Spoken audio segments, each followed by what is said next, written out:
इस सेशन के अंदर हम इंटरैक्टिव टूल के मुतालिक डिस्कस करेंगे।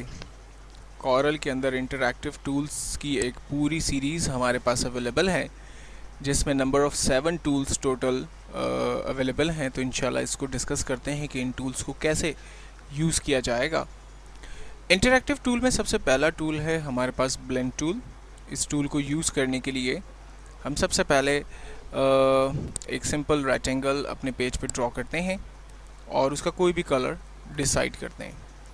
दैन उसके बाद हम एक सर्कल अपने पेज पर ऑपोजिट डायरेक्शन में ड्रॉ करते हैं और उसका भी कोई कलर सेलेक्ट करते हैं। दैन उसके बाद इंटरैक्टिव ब्लेंड टूल में जाने के बाद हम टूल को सिलेक्ट करते हैं और दोनों टूल्स को आपस में मर्ज करते हैं। उसका तरीका क्या होगा कि हम अपने रेक्टेंगल टूल को सिलेक्ट करेंगे और ड्रैग करेंगे अपने माउस को सर्कल तक। ये दोनों टूल्स आपस में मर्ज हुए और इसके अंदर नंबर ऑफ़ शेड्स हमारे पास अवेलेबल है।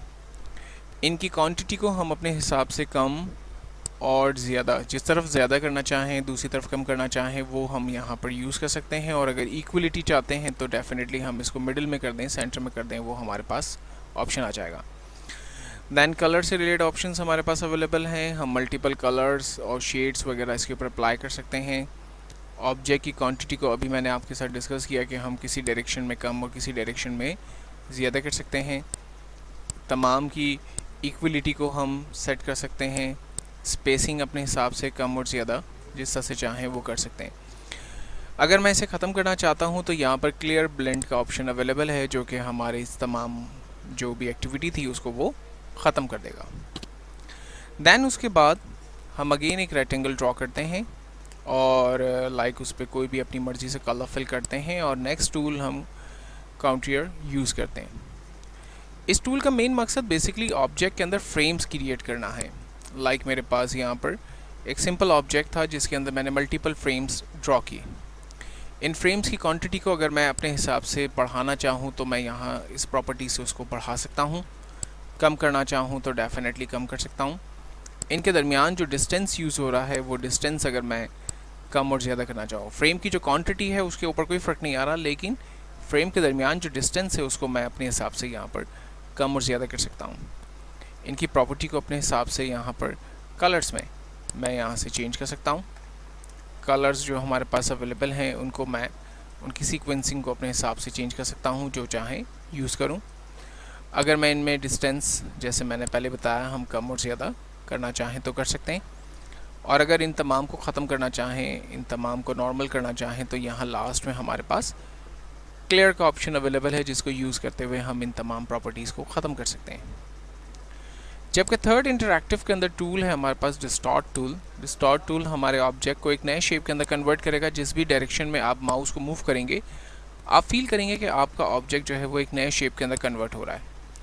माइट बी कि वो शेप आपको अच्छा लगे और माइट बी वो शेप आपको अच्छा ना भी लगे, लेकिन यहाँ पर हमारे पास टूल है जिसकी मदद से मैं उसको यूज़ कर सकता हूँ, जिस तरह से चाहें हम उसको यूज़ कर लें।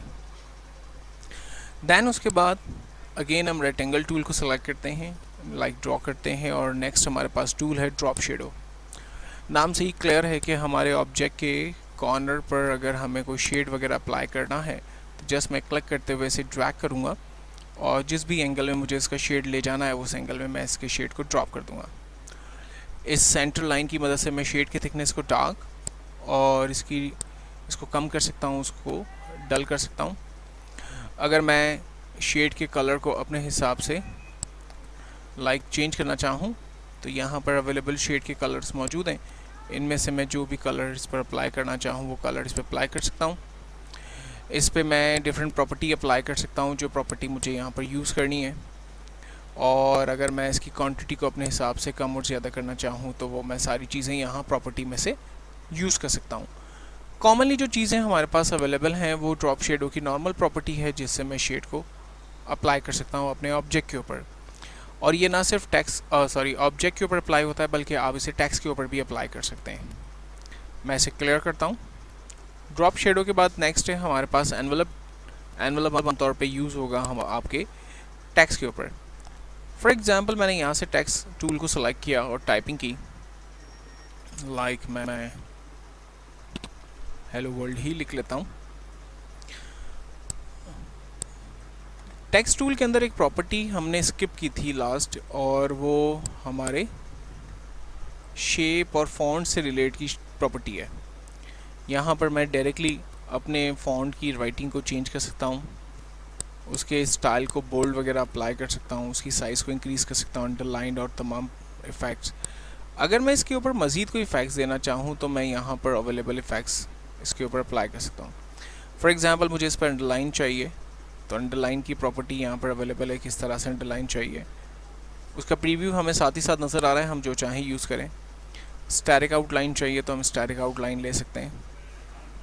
हम इसके ऊपर ओवरलाइन कोई देना चाहें, ऊपर की तरफ ओवरलाइन हम इसको दे सकते हैं। इसको कैपिटल के अंदर कन्वर्ट करना चाहें, स्मॉल के अंदर कन्वर्ट करना चाहें तो वो हम इसे दे सकते हैं। इसकी पोजीशन हमें सबस्क्रिप्ट सुपरस्क्रिप्ट आपको मालूम होगा कि फार्मूलों के अंदर यूज़ होने वाली कमांड है, जैसे H2O और दूसरी फार्मूले, तो वो हम यहाँ पर अप्लाई कर सकते हैं। तो ये प्रॉपर्टी से रिलेटेड कमांड, इसका पूरा एक बॉक्स खुल जाएगा, एक पैनल हम खोल सकते हैं और जिसके अंदर हम ये सारे काम इजीली परफॉर्म कर सकते हैं।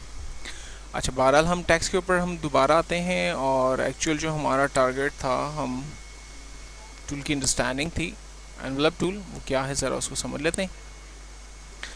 एनवेलप टूल के अंदर जब हम कमांड को चूज़ करते हैं तो बेसिकली हमारे ऑब्जेक्ट पर नोट आ जाते हैं, सॉरी हमारे टेक्स्ट के ऊपर जो है वो नोट अप्लाई होते हैं, और इस नोट की मदद से आप अपने टेक्स्ट को रीशेप कर सकते हैं। ये देखें, इसके ऊपर जो भी शेप अप्लाई करना चाहते हैं वो आप शेप इसके ऊपर अप्लाई कर सकते हैं, वो स्टाइल इसके ऊपर अप्लाई कर सकते हैं, उसको रोटेट कर सकते हैं अपने अपने हिसाब से, जिस तरह से चाहें आप इसे रोटेट करें। तो लाइक एनवेलप टूल आपके टेक्स्ट की जो अलाइनमेंट है या जो उसकी पोजीशन है, उसकी ब्यूटी है, उसको आप अपने हिसाब से एडजस्ट कर सकते हैं। देन उसके बाद इसे मैं यहाँ से डिलीट कर रहा हूँ। नेक्स्ट जो टूल है हमारे पास वो स्ट्रेक टूल, बेसिकली 3D के अंदर आपके ऑब्जेक्ट को कन्वर्ट करने में आपकी मदद करता है, और ये ना सिर्फ ऑब्जेक्ट बल्कि टेक्स्ट के ऊपर भी अप्लाई होता है। फॉर एग्जांपल मैंने ये एक ऑब्जेक्ट ड्रॉ किया और मैं इसको स्ट्रेक करता हूँ एक 3D स्टाइल के अंदर, और एरो पे क्लिक करके इसको शेप को चेक करता हूँ। ये देखें, शेप 3D के अंदर कन्वर्ट हो चुका है। और अगर मैं लाइक अगेन एक टेक्स्ट टाइप करता हूँ,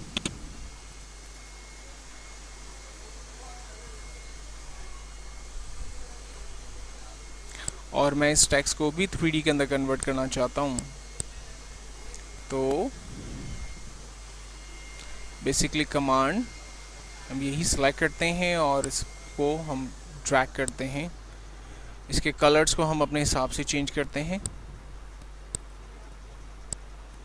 जो भी कलर इसके ऊपर अप्लाई करना चाहते हैं।